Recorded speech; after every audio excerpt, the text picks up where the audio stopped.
Hey everyone, today I'm going to share with you some tips that I have for traveling as a musician with an instrument. I've just been on a 2-week trip around America and I'm from the UK, so there was a lot of flights involved and a road tripping. So I'm going to tell you some things that I did. Invest in a good case for your instrument. I have a case by the company BAM and I've had this case for 4 years and it's been great. It's a very strong case. It's a hard case. It's a great material to keep the instrument protected and save it from getting broken. It also has the option to lock it over here at the side. It has space for 2 bows and a pouch to put extra items. There are plenty of brands out there, but this is just the one that I use and it's worked very well. I recently did get the clasps changed because one of them broke. I have had it for 4 years. I use it literally all the time. It's been on many flights, road trips, many events, so it's done a lot. I did get the clasps replaced, but the case itself has been very strong throughout the 4 years that I've used it.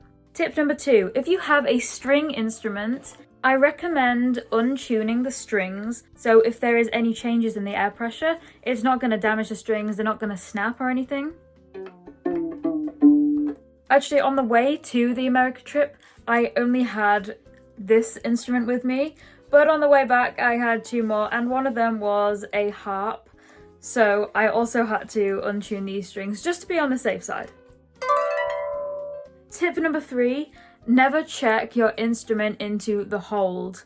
Always make sure you have priority boarding to get it into the overhead lockers in the cabin, or buy an extra seat for the instrument. Some larger instruments, they are checked into the hold, but smaller instruments like a violin, flute, even a guitar, you can either put them in the overhead lockers or you can buy an extra seat for the instrument so that it stays safe. Make sure you check with the airline that you're with to see if you need to buy an extra seat, if you need insurance as well, and also if priority boarding is an option, and make sure that you have a seat on the plane, because some of the airlines in America, we found out when we were there, actually don't have seat bookings, but you need to get on first to claim a space. It's like first come, first serve, basically.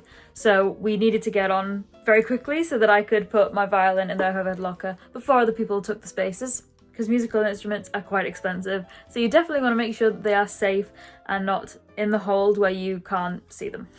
There has been many horror stories from musicians where they have been convinced to check their instruments into the hold, and the instrument that they got back at the end of the situation was not the same instrument that they put in the hold.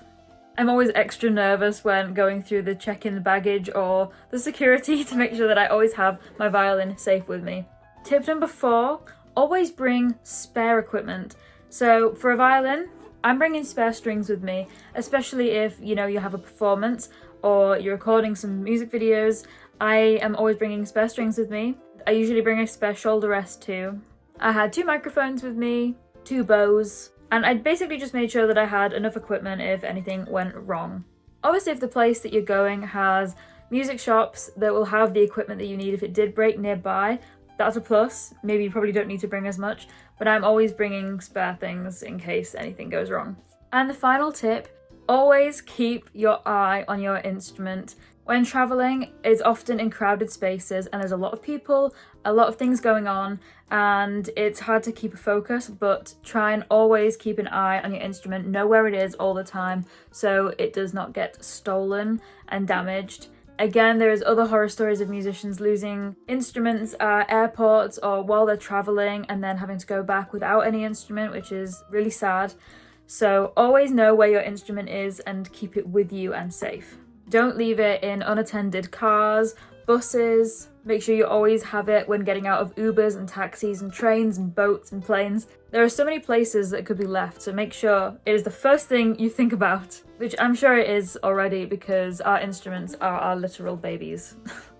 And a bonus tip is to, when you get to your destination, make sure that the place that you are is safe for the instrument. Some places can be quite humid or quite dry. So for example, wooden instruments, if the temperature is too warm or the humidity, it could damage the wood. Same with it being a cold environment, it could also damage the wood because the wood could shrink, or if it's in the heat, it could expand. So make sure that the place that you are is also going to fit with the instrument. Check whether if you need to buy a humidifier for the instrument, how long that you could play outdoors for without damaging it. If you're playing inside gigs, it shouldn't be too bad. Or if not playing for long periods of time, for example. But it's good to check that the instrument is still going to be in as good quality as when you left when you return. But that's all the tips that I have in this video. I hope you enjoyed listening to what I have to say about this. I would also really love to hear what tips you have for traveling as a musician with an instrument. If you do have any advice, please let me know in the comments. I'd love to read it. But for now, thank you so much for watching this video, and I'll see you in my next one. I have a lot of videos coming out soon about the trip that I've just been on, so stay tuned for that. Bye!